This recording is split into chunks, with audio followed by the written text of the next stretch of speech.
Welcome to live chat. Remember to guard your privacy and abide by our community guidelines, whatever that means. So, we left off with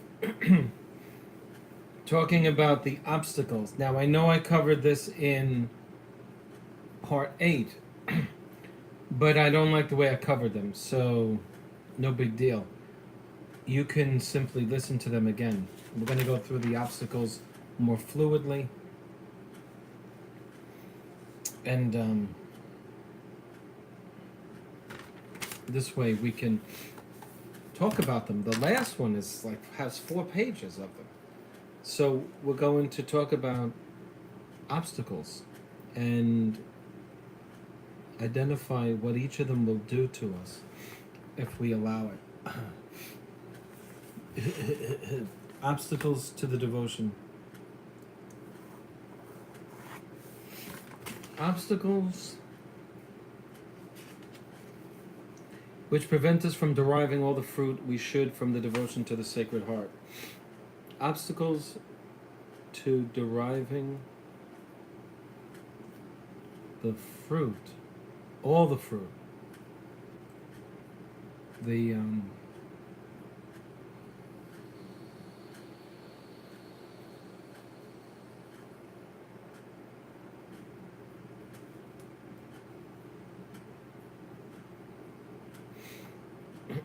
Now, this doesn't mean you won't get anything from it, but this will prevent you from getting everything from the devotion to the Sacred Heart.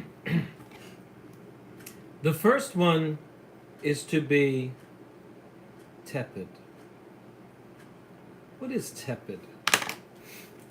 What does it mean to be tepid? We know what it means, but let's see what the definition is. By the way, I put the PDF form of this book on one of the comments. The comments on this thing are all over the place. I'm getting comments from people, and I can't find them on my cell phone when I look at them. It's frustrating, but I deal with it. What am I going to do? I care about all of you. I love the comments. I love them. I'm glad this is growing on you. We're growing together. I love it. Thank you for your comments. I'm glad that it's working in your life. I'm so glad for that. I feel like I have friends that I've never met, and it's a beautiful thing, because what are we all here for anyway? We're here to grow in the love of God and to make it to heaven, and it's just a beautiful thing, and so I enjoy it. So what does it mean to be tepid? Tepid. It is one only slightly warm. That's what tepid means. She soaked a flannel in the tepid water. Slightly warm. So, this is an obstacle. Now, can you help yourself if you're lukewarm? Sure you can. You can force yourself to pray. And you might have a billion distractions as you're on your knees begging God. And as long as you're fighting them, you're fighting lukewarmness. And eventually you'll overcome it. Just fight it. As the devotion to the Sacred Heart is a continual exercise of ardent love of God, it is evident that lukewarmness, the great obstacle to the ardent love of God, they call it the great obstacle, is also an obstacle to acquiring true devotion to the Sacred Heart, or deriving any profit from it. Any profit. Whoa, I correct what I said before. It is an obstacle that can keep you from deriving any benefit at all from this. So tepidity is also, I'm going to put page 112.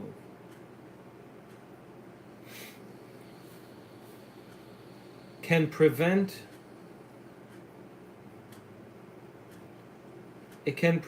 you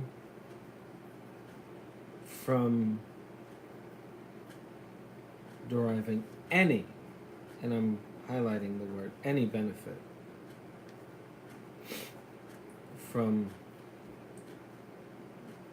devotion to the Sacred Heart. Although the Son of God has an infinite hatred for sin, he has not a hatred for the sinner. He calls the sinner, he seeks the sinner, he has compassion on the sinner, but his divine heart cannot endure a tepid soul. Don't let it be you or me. I would thou wert cold or hot. This was in the sermon today, by the way, by Father Disposito from Most Holy Trinity Seminary. So he said as in the Apocalypse, I would thou wert cold or hot, but because thou art lukewarm and neither cold nor hot, I will begin to vomit thee out of my mouth. Don't be lukewarm, okay? The heart of Jesus seeks pure souls capable of loving him. We all can love him. The Sacred Heart is always liberal. He desires souls which are in a state to receive its favors, and which have the dispositions necessary for arriving at the degree of perfection to which he destines them. These dispositions are not found in a soul that lives in tepidity. Don't be lukewarm. If you find yourself lukewarm, where you go to pray and you say, I don't want to do it, usually it's some other sensible pleasure that will prevent you from wanting to pray. And you have to force yourself and say, no. Even though I don't want to pray, I want to do this, I want to do that, I'm not going to do it. You will eventually overcome tepidity. A tepid soul is in a state of blindness caused by the passions which tyrannize over it, by the continual dissipation in which it lives, by the multitude of venial sins which it commits, and by the withdrawal of the graces of heaven brought on it by its own resistance. If you're in love with somebody, if that person doesn't love you back,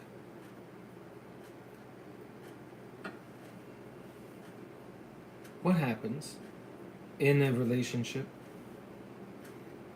Well, let's compare the human relationship to the Sacred Heart. What happens when you don't love him? The withdrawal of graces of heaven is the result of this, by its own resistance to the grace of God.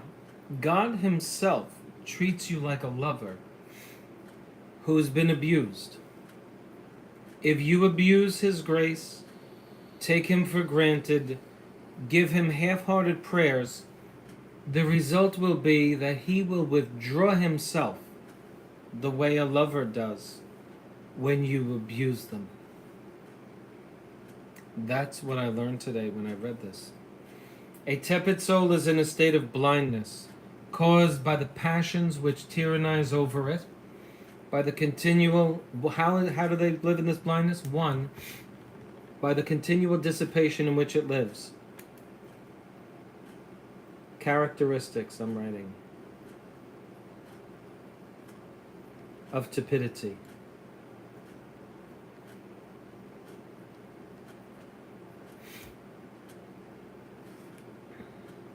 A,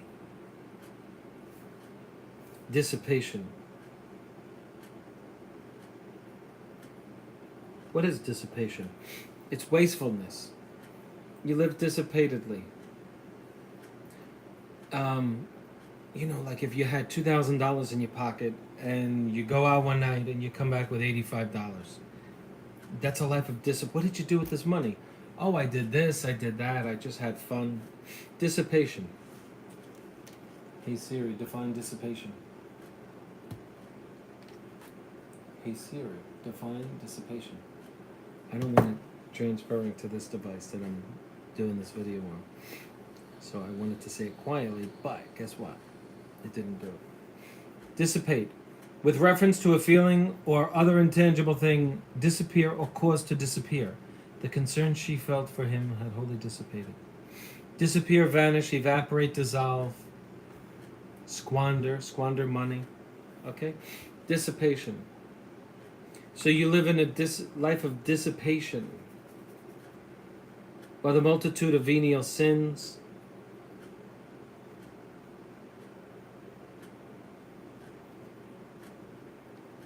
In other words, you're squandering the grace of God. You curse, you get angry, you tell people off. That's not devotion. And by the withdrawal of the graces of heaven brought on it by its own resistance. This blindness brings about the formation of a false conscience, causing people, even those who frequent the sacraments, to remain for many years in serious venial sins. By many, even serious.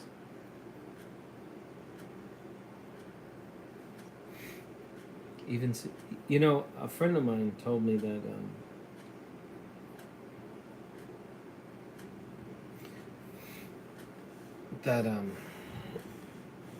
he had a conversation. He articulated to me something that he did, and I said, that's a serious venial sin. I said, I don't think it's mortal, but because you were so indifferent to it, knowing that it was a sin, it makes it serious. It aggravates it. To remain for many years in serious, hidden or disguised by passion, because the people have neither the will nor the courage to correct them. Okay, remember this word courage again. Lack of courage. Lack of courage to correct sins. So what does courage have to do with correcting sins? Well, you have to fight. You have to fight and say, no, I'm not going to curse. I'm not going to hang out with this person. I'm not going to go to the bar. I'm not going to do this. I have to have courage and fight these inclinations that have caused me lukewarmness. That's what we're talking about here. All right? So,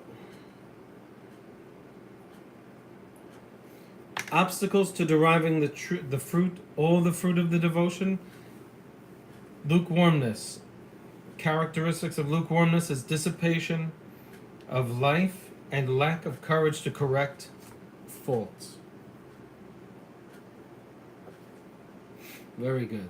Page 113.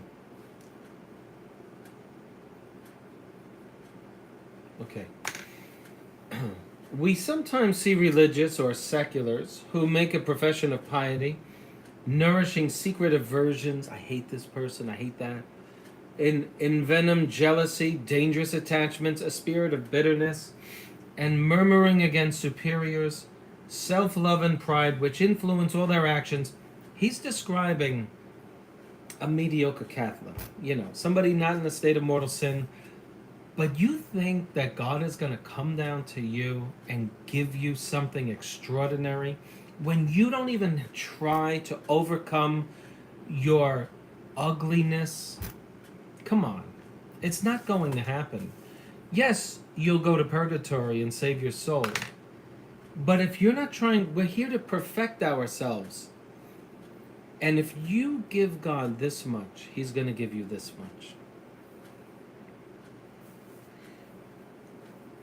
And all of these things, they live in peace, persuading themselves or trying to persuade themselves that there is nothing very criminal in all of this, and seeking for reasons to excuse faults which nevertheless God condemns as sinful, and which they themselves will condemn at the hour of death, when passion will no longer prevent them from seeing things as they are in themselves. What renders this state more dangerous, this lukewarm state?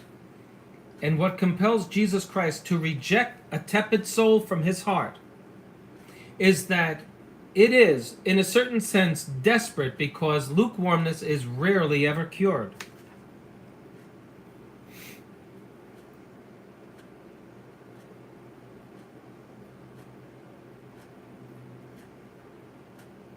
I'm putting this down. Rarely ever. You know why? I'm going to tell you why. I already know why. People are in a state of grace. You've heard it. I'll make it to purgatory.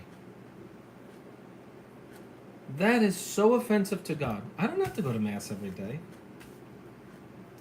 I fulfill the obligations. I go to holy days and I go on Sundays. That's a tepid soul. That's offensive to God. Okay? Lukewarmness is rarely ever cured. Page 113. We should be dying to go to the Blessed Sacrament. All right, maybe you can't. Maybe you can't because in your state, you have many children. You can't go. Maybe you can. You can sneak 10 minutes or whatever. You know, I'm not talking about literally sneaking, but you can steal 10 minutes of your time. Hey, I will say this: if you can't get to the Blessed Sacrament, I invite you to ask our Lord, Jesus, I don't have a chapel near me. I don't have the Blessed Sacrament near me. If I could, I would visit you every single day. Tell him that. You never know. The Sacred Heart might just reward you with a beautiful place where you can go to Mass every single day. Tell him, I can't get there. I would love to get there. Please grant me this favor. And leave it in his hands. I know one thing. I arranged my whole life. In 2009, I retired from being a police lieutenant up in New York. And I said, I'm going to put myself in a position to go to Mass every day and receive the Blessed Sacrament. And that's what I did. But it came with a great price, you know. I'm not complaining, but it came with a lot of sadness. And I'm not going to concentrate on the sadness. We're here to get to heaven. And, you know, you trust in God. Trust in God. So, what renders this state, this lukewarm state, more dangerous is that it's rarely ever cured. As sins committed by a lukewarm soul are not gross and scandalous, such as excite horror in a more sensitive soul, but are often purely interior and take place only in the heart, they escape the attention of a lax conscience of that lukewarm soul, or of a soul not attentive to itself. Thus, as it does not know the greatness of its evils, it takes no pain to remedy their sins, whereas a great sinner is more in a state to be touched by his disorders and to conceive a horror for what he's done, because he knows them. It is in this sense that our Savior says that it is better to be cold than tepid. The most solid practices of devotion are useless to a person who is in this unhappy state of lukewarmness, whether it be that he has lost all relish for them because of the little fruit which he derives from them, or because too great familiarity with these holy exercises breeds contempt. Even the great and terrible truths of salvation, which by their novelty and force strike terror into the hearts of the greatest sinners, make scarcely any impression on the tepid or lukewarm soul, because they have been so often and so fruitlessly applied to. As soon as a person begins to live in lukewarmness, he seeks himself in everything. He continually looks for what will give pleasure. He surpasses the sensual in seeking his own comforts, and his self-love not being weakened by being bestowed on exterior objects, his self-love concentrates itself on himself and applies itself entirely to thinking out a nice, comfortable life. It is easy to see that a soul in this lukewarm state, insensible to the most terrible truths of salvation, and still more insensible to the striking proofs of the love which Jesus Christ has for us, is too far from the dispositions needed for devotion to the Sacred Heart of Jesus to draw any fruit from it. He's far away. The marks by which a person can recognize whether he is in this dangerous lukewarm state are the effects which it usually produces on the tepid soul. Now, are you lukewarm?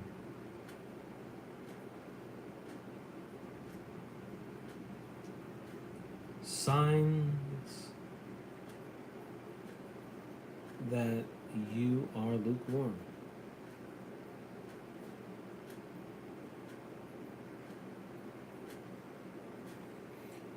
1. Great negligence in all spiritual exercises.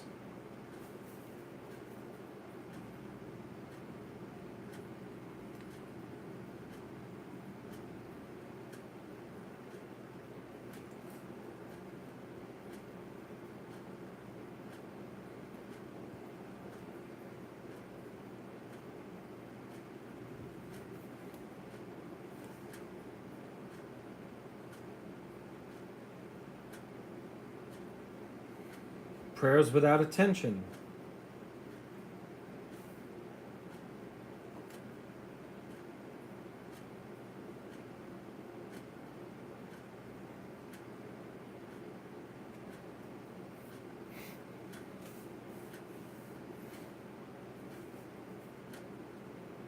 Confession without amendment. These are excellent.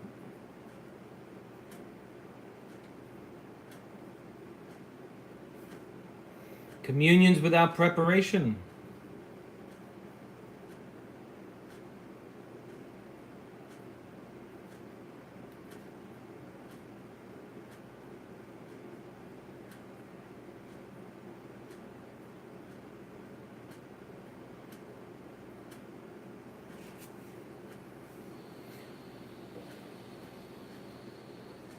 Without fruit.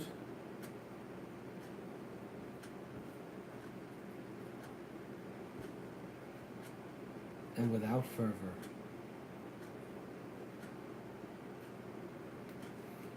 So, great negligence in all your spiritual exercises, prayer without attention, confession without amendment, communion without preparation, and without fruit or fervor. 2. Another sign that you're tepid is continual dissipation of spirit, which is scarcely ever attentive either to itself or to God. Dissipation of spirit.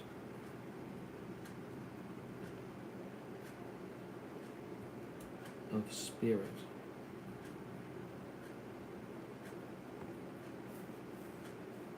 Scarcely ever attentive either to itself or to God.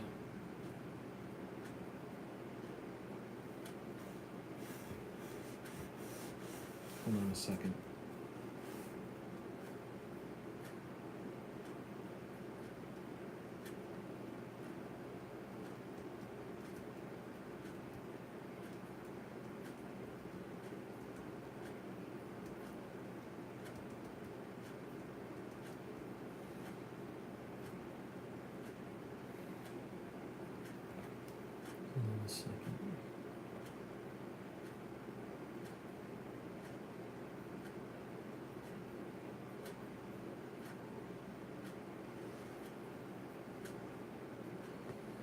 Okay.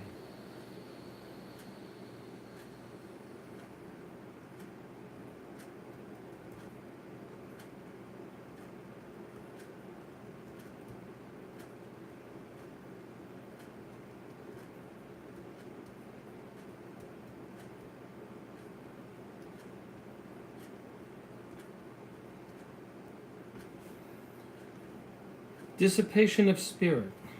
Like your spirit is not recollected, you're kind of all over the place, which is scarcely ever attentive to itself or to God. That's good enough. Inattention to soul or to God.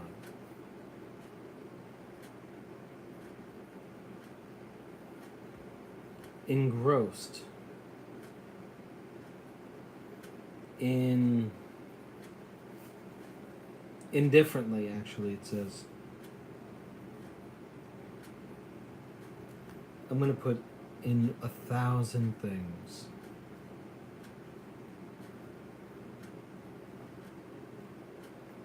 Actually, it says it occupies itself with 1,000 trifles. There you go. 3. This is another way to tell if you're tepid. A perverse habit of doing all one's actions without any interior spirit. This is when you see people getting angry. They drop something. Are you forgetting the purpose of why we're here? Perverse habit of occupying itself without any interior spirit. Doing things without interior spirit.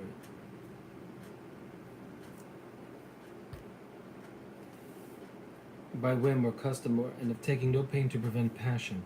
Like when you drop something, you get so angry.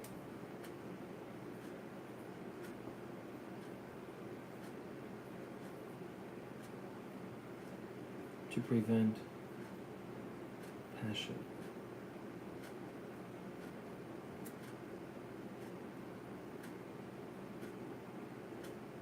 Self-love and human respect having their share. 4. Let this not be us, alright? I'm not going to let it be me. Sloth in acquiring the virtues proper to one's state. Laziness. To acquire virtues you need. What does that do? What do you do with that? You beg God. Instead, the tepid soul doesn't beg God. 5. Disgust for spiritual things and particularly indifference to the great virtues. Disgust for spiritual things.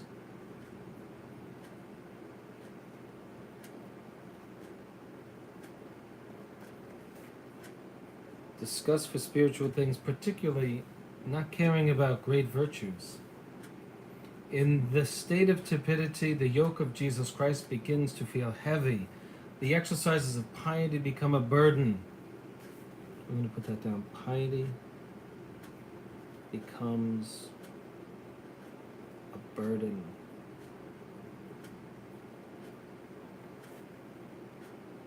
The maxims of the gospel about hating oneself, love of the cross, love of humiliations, and the necessity to do violence to oneself and to walk in the straight path appear unable. I can't do it. The continual exercise of modesty, mortification, and interior recollection are found to be insupportable. The lives of solidly virtuous people are regarded as unhappy. You know, like you, being a church person, say, look at him. Yeah, he's so holy, you know, he's probably nuts. He's probably unhappy. This is the sign of a tepid soul. Insensibility of conscience to little things.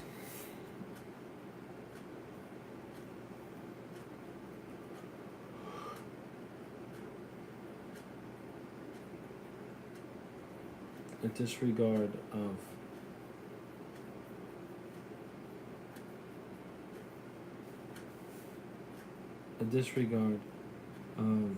relapse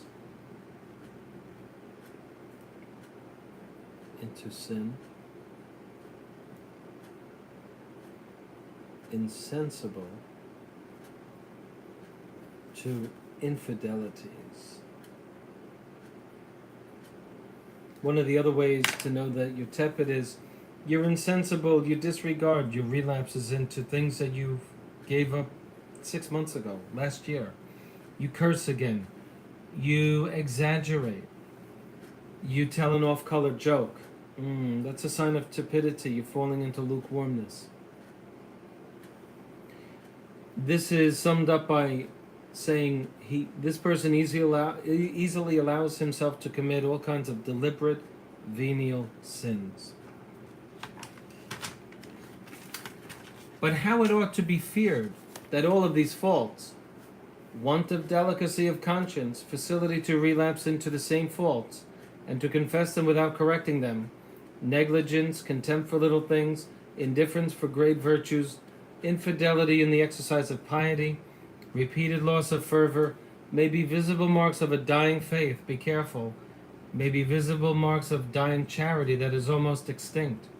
How it should be feared that this state of lukewarmness may insensibly lead to that of hardness of heart and insensibility.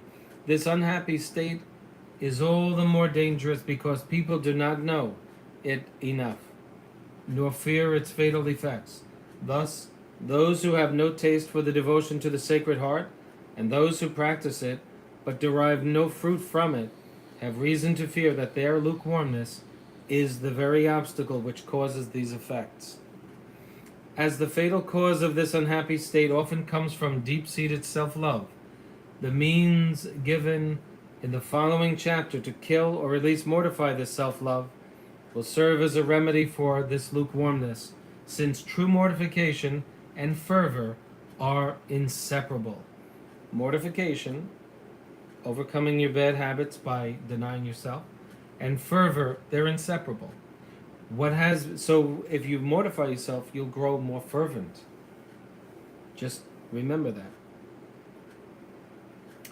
What has been said about this lukewarmness is taken from the spiritual retreat of Father Nepveux, Society of Jesus. The following additional reflections may be found useful. Number 1, it is strange that many religious who have left all for God should prefer to deprive themselves of great graces and consolations rather than sacrifice little things which stop them on the road to perfection and prevent them from tasting the holy joy which is the lot of the fervent souls of God.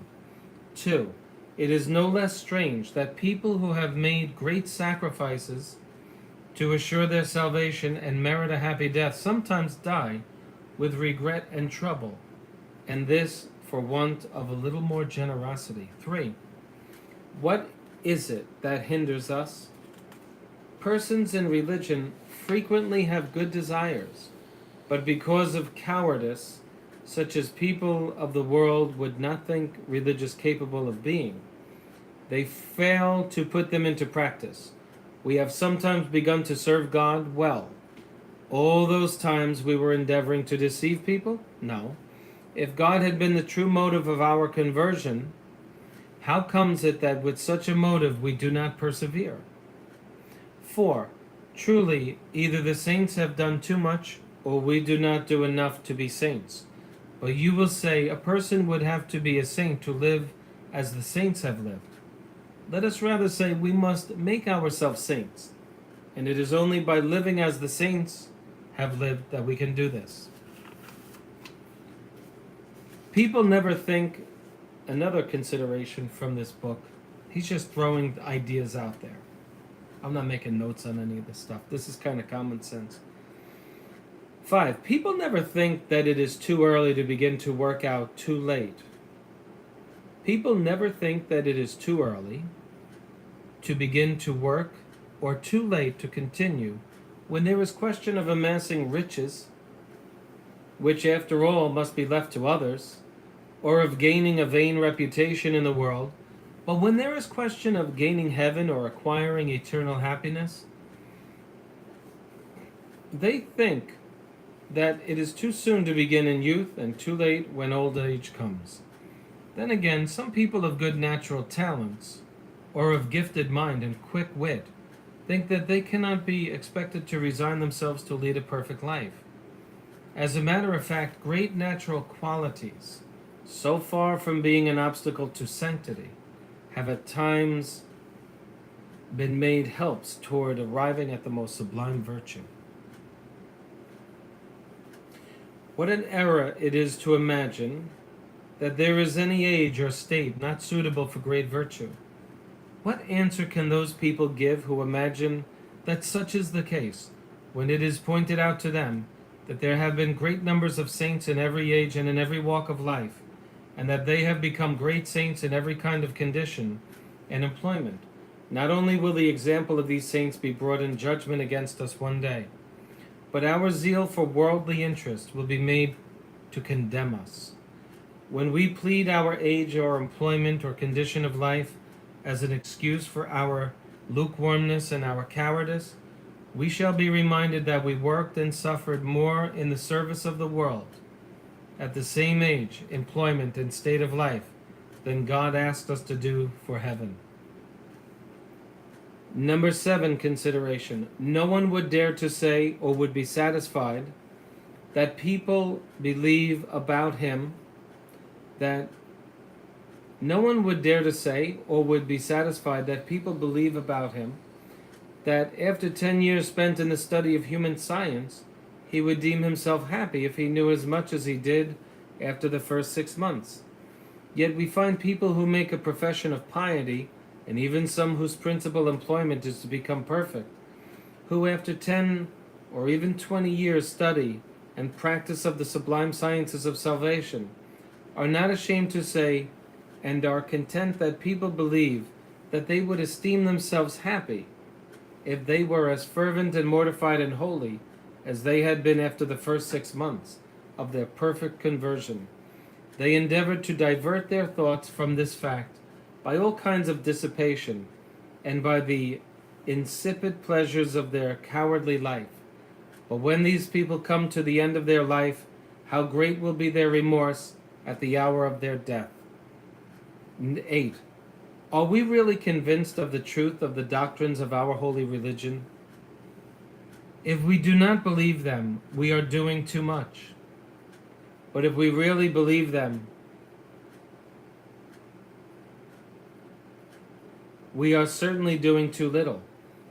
What is the truth about the matter? We talk about our eternal salvation, about our immortal soul, about the length of eternity. It is true that we are in the world for the sole purpose of saving our souls. Is that true?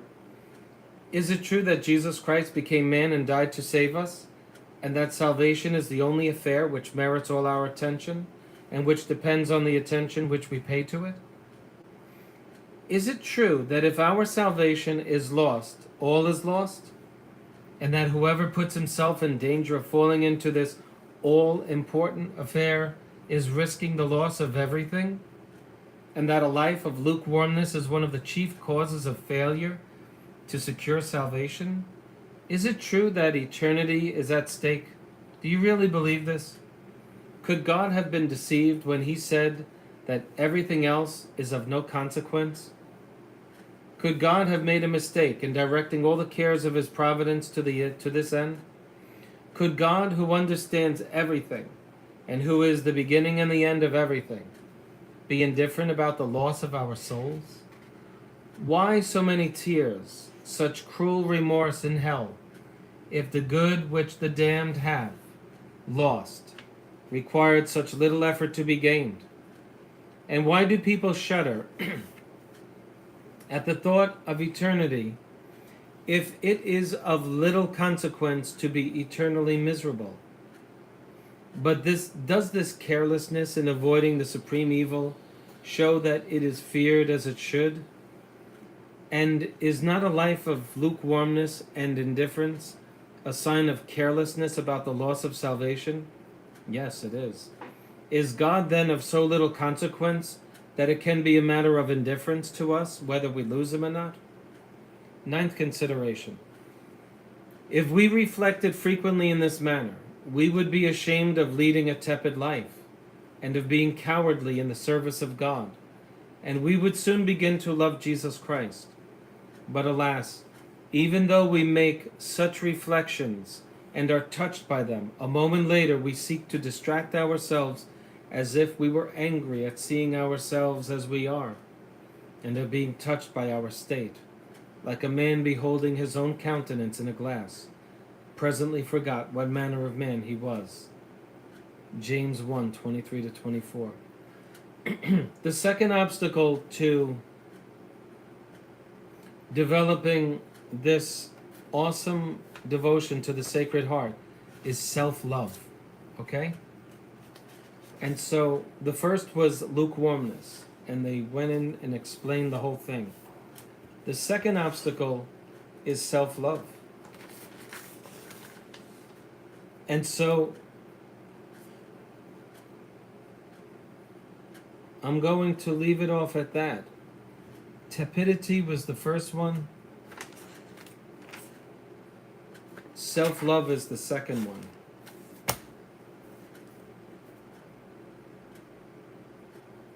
And I'm just going to make a note of this. Second obstacle.